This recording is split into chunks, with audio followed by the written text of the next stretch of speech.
आप देख रहे हैं एमपी न्यूज़। मैं हूं पूजा रघुवीर, आपके साथ न्यूज़ रूम में बात करेंगे एमपी की कुछ बड़ी अहम खबरों पर। बात करेंगे नए साल की शुरुआत हो चुकी है। कई लोग नए साल की शुरुआत भगवान गणेश के दर्शनों के साथ करते हैं। नए साल में सैकड़ों लोग जो है भगवान खजराना गणेश मंदिर पहुंचते हैं और भगवान के सामने अपनी मनोकामनाएं रखते हैं।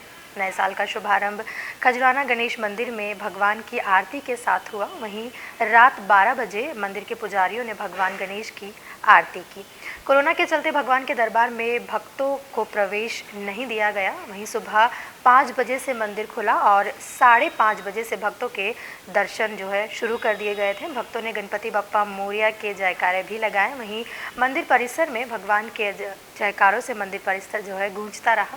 वहीं पंडित भट्ट के मुताबिक मंदिर में मास्क के साथ ही भक्तों को प्रवेश दिया जाएगा। अगर आप जा रहे हैं मंदिर तो मास्क अवश्य पहनकर ही जाए। 18 साल से अधिक उम्र के लोगों से मंदिर में वैक्सीनेशन का सर्टिफिकेट पूछा जा सकता है, इसीलिए सर्टिफिकेट साथ रखें। साथ ही मंदिर में कोविड प्रोटोकॉल का पालन करने पर पूरा ध्यान दिया जाएगा, जो कि आपको करना है। बढ़ते हैं अगली खबर पर। मध्य प्रदेश में कोरोना की री एंट्री हो चुकी है। इंदौर अब हॉटस्पॉट बन चुका है। शुक्रवार को 62 नए मरीज सामने आए हैं, जबकि ओमिक्रॉन वेरिएंट की अब तक 9 मरीजों में पुष्टि हो चुकी है। जिले में एक्टिव मरीज अब 283 हो गए हैं। वहीं भोपाल में 27 केस मिले हैं। रतलाम में भी 2 कोरोना संक्रमित मिले हैं, जिसमें से कि एक 21 वर्षीय युवक और 52 वर्षीय व्यक्ति की रिपोर्ट पॉजिटिव आई है। यहाँ एक्टिव मरीज अब 5 हो गए हैं। उज्जैन में 6 नए केस आए हैं। वहीं भोपाल में शुक्रवार से टीनेजर्स के वैक्सीनेशन के लिए कोविड पोर्टल पर ऑनलाइन रजिस्ट्रेशन शुरू हो चुका है। 3 जनवरी से 15 से 18 साल की उम्र के बच्चों को उनका वैक्सीनेशन जो है वो शुरू कर दिया जाएगा। पहले दिन राजधानी में 140 स्कूल के छात्रों को वैक्सीन लगाई जानी है। इनमें ज़्यादातर सरकारी स्कूल हैं। इसमें ऑन स्पॉट और ऑनलाइन रजिस्ट्रेशन कराने वाले शामिल रहेंगे। वहीं शनिवार 1 जनवरी को इन स्कूलों के टीचर पेरेंट्स के साथ मीटिंग लेंगे। काउंसलिंग कर छात्रों को टीकाकरण के लिए प्रेरित किया जाएगा। वहीं ज़िले के प्राइवेट और सरकारी स्कूलों में दर्ज 1,13,000 छात्रों को सबसे पहले वैक्सीन लगाई जानी है। स्कूल के बाहर रहने वाले करीब 20,000 बच्चों को मोबाइल टीम वैक्सीन लगाएगी। वहीं नए शहर में 52,316 छात्र हैं, जबकि पुराने शहर में स्कूलों में 32,339 छात्रों को वैक्सीन लगाई जानी है। बढ़ते हैं अगली खबर पर। कोरोना में इलाज के दौरान जिन लोगों की मौत हो गई थी, उनके परिजनों को सुप्रीम कोर्ट के निर्देश के बाद केंद्र सरकार ने राज्यों को 50-50 हज़ार रुपये अनुग्रह राशि देने के निर्देश दिए थे। इस संबंध में केंद्र सरकार ने 11 सितंबर को गाइडलाइन जारी की थी। इसमें साफ तौर पर कहा गया था कि कोरोना मृतक के निकटतम जीवित संबंधी को ये राशि दी जाए। इसके लिए ज़रूरी दस्तावेज जमा कराया जाए। लेकिन 18 नवंबर 2021 को राज्य सरकार के प्रमुख सचिव एवं राहत आयुक्त मनीष रस्तोगी द्वारा सभी कलेक्टर्स को जारी की गई गाइडलाइंस में कुछ शर्तें लागू कर दी गई। इसमें शर्त जोड़ दी गई कि कोरोना मृतक के विवाहित वारिस इस अनुग्रह राशि के हकदार नहीं होंगे। बड़ा सवाल यह है कि जब केंद्र सरकार ने साफ तौर पर कहा है कि कोरोना मृतकों के निकटतम जीवित संबंधी को ये राशि देने की बात कही है, तो फिर राज्य सरकार के अफसरों ने नई शर्त क्यों जोड़ दी? जोड़ी गई नई शर्तों के बाद भोपाल कलेक्ट्रेट में 70 से ज़्यादा कोरोना मृतकों के परिजनों के आवेदन अटक गए हैं, जबकि अलग अलग एसडीएम दफ्तरों में पहुंचे 100 से ज़्यादा आवेदकों को गाइडलाइन के हिसाब से पात्र नहीं होने के चलते लौटा दिया गया है।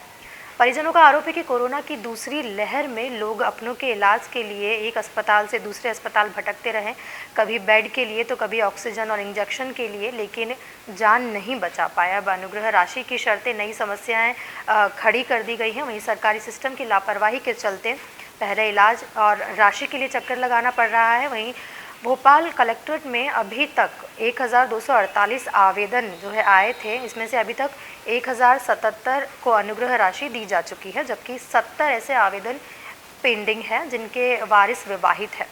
इन आवेदनों पर अभी कोई भी फैसला नहीं हो पा रहा है। बढ़ते हैं अगली खबर पर।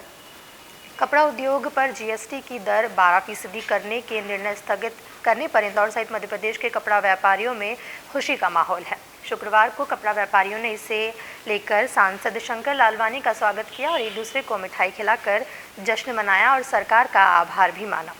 इंदौर रिटेल गारमेंट्स एसोसिएशन के अध्यक्ष अक्षय जैन व सचिव महेश गौर ने बताया कि सवा महीने से व्यापारी इस बढ़ोतरी का विरोध कर रहे थे, जिसका सुखद परिणाम शुक्रवार को जीएसटी कैंसिल की बैठक में आया। वहीं व्यापारियों ने कहा कि देश के एकमात्र सांसद शंकर लालवानी है जिन्होंने व्यापारियों की आवाज़ को संसद में बुलंद किया। इस मौके पर शाम को राजबाड़ा यशोदा माता मंदिर क्षेत्र में व्यापारियों ने सांसद लालवानी का स्वागत किया। वहीं गारमेंट्स व्यापारियों ने एक दूसरे को मिठाई खिलाकर जश्न भी मनाया। लालवानी ने कहा कि इंदौर ही नहीं पूरे देश भर में इसे लेकर मांग उठ रही थी। खास बात यह रही कि कपड़ा आमजन से जुड़ा मुद्दा है, इसे लेकर मैंने यह मुद्दा संसद में उठाया और वित्त मंत्री से निवेदन किया था कि इस पर जीएसटी कैंसिल में पुनर्विचार किया जाए। उन्होंने इस पर गंभीरता से विचार किया। इससे कपड़ा व्यापारी व आमजन में अब राहत है। मैं इसके लिए वित्त मंत्री का आभार मानता हूं, ऐसा सांसद शंकर लालवानी ने कहा। दूसरी ओर एमटी क्लॉथ मार्केट, शीतला माता बाजार, आड़ा बाजार, राजबाड़ा आदि क्षेत्रों के कपड़ा व्यापारियों में भी निर्णय को लेकर खासा उत्साह है। एमटी क्लॉथ मार्केट में के कपड़ा व्यापारियों ने भी पूरे बाजार में जश्न मनाया। वहीं इस अवसर पर जीएसटी संघर्ष समिति के संयोजक रजनीश और प्रवक्ता अरुण बाकलीवाल, एसोसिएशन के अध्यक्ष हंसराज जैन, मंत्री कैलाश मुंगर, संयुक्त मंत्री गिरीश काबरा, मनोज नीमा, शिव कुमार जगवानी सहित पदाधिकारियों ने दुकानों पर मिठाई बांटी व सरकार के प्रति अपना आभार व्यक्त किया। रुक करते हैं अगली खबर का। भोपाल के चूना भट्टी चौराहा और सर्वधर्म ब्रिज के बीच स्थित स्वर्ण जयंती पार्क में अब तेंदुए को हाका लगाकर, ढोल थाली बजाकर और पटाखे फोड़कर खदेड़ने की कोशिश की जा रही है। गुरुवार रात में पटाखे फोड़े गए, वहीं शुक्रवार को ढोल थाली बजाई गई ताकि तेंदुआ पार्क में है तो वहां से वो भाग जाए। 4 से 5 दिन और यह तरकीब अपनाई जाएगी। इसके बाद ही पार्क को लोगों के लिए खोलने पर फैसला किया जाएगा। पार्क में तेंदुए का मूवमेंट जो है 24 दिसंबर को देखा गया था। तभी से वन विभाग और सीपीए की टीम पार्क में सर्चिंग कर रही है। यहाँ पिंजरा भी लगाया गया था लेकिन तेंदुआ उसमें नहीं फंसा। शुक्रवार को सीपीए के रेंजर अनिल कुमार शर्मा, वन रक्षक राम सिंह, नागेंद्र पटेल, रामचंद्र कुशवाहा, जुबरान कुरैशी आदि कर्मचारी सर्चिंग में जुटे रहे। दिन में ढोल थाली बजाई गई। उधर परवालिया कैंप में भी तेंदुए का मूवमेंट देखने में आया था। तेंदुआ पिंजरे में आकर शिकार भी कर गया था लेकिन पकड़ में नहीं आया। अब उसका मूवमेंट देखने को नहीं मिल रहा है। बढ़ते हैं अगली खबर पर। मध्य प्रदेश में कड़ाके की सर्दी का एहसास होने लगा है। हवाओं का रुख भी उत्तरी रहने के कारण ठंड बढ़ी है।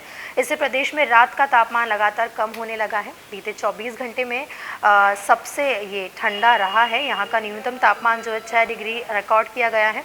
उमरिया में एक दिन में 4.3 डिग्री पारा गिरा है। जबकि मौसम जानकारों की माने तो शुक्रवार शनिवार को प्रदेश में कई जिलों में शीतलहर चल सकती है। अगले 2 दिन में रात के तापमान में 2 से 4 डिग्री सेल्सियस तक की गिरावट भी हो सकती है। मौसम विभाग की जानकारी के मुताबिक पिछले 24 घंटे के दौरान प्रदेश के शहडोल संभाग के जिलों में कहीं कहीं वर्षा दर्ज की गई है। रीवा, सागर, शहडोल, ग्वालियर, चंबल संभागों में तथा सतना, जबलपुर, मंडला, बालाघाट, राजगढ़ में कहीं कहीं कोहरा रहा। सागर में शीतलहर का प्रभाव भी रहा। वहीं सीधी, छिंदवाड़ा, जबलपुर, मंडला, खजुराहो, नौगांव, टीकमगढ़, दमोह, बैतूल, भोपाल, रायसेन, राजगढ़, इंदौर, रतलाम, दतिया, गुना में शीतल दिन रहा। वहीं अगले 24 घंटे की बात करें तो सागर, जबलपुर, शहडोल, ग्वालियर, चंबल संभागों के जिलों में तथा बैतूल, सीधी, संगरौली, रीवा, रायसेन, भोपाल, विदिशा, धार, झाबुआ, अलीराजपुर जिलों में कहीं कहीं शीतल दिन रहने की संभावनाएं जताई जा रही है। ये थी कुछ महत्वपूर्ण खबरें। बाकी खबरों के लिए आप बने रहें एमपी न्यूज के साथ। नमस्कार। एमपी की नब्ज, एमपी का हाल, मध्य प्रदेश की हर खबर एमपी न्यूज टीवी के साथ। लगातार खबरों के लिए सब्सक्राइब करें हमारा YouTube channel MP news TV. Latest updates के लिए बेल आइकन दबाना जरा भी न भूलें।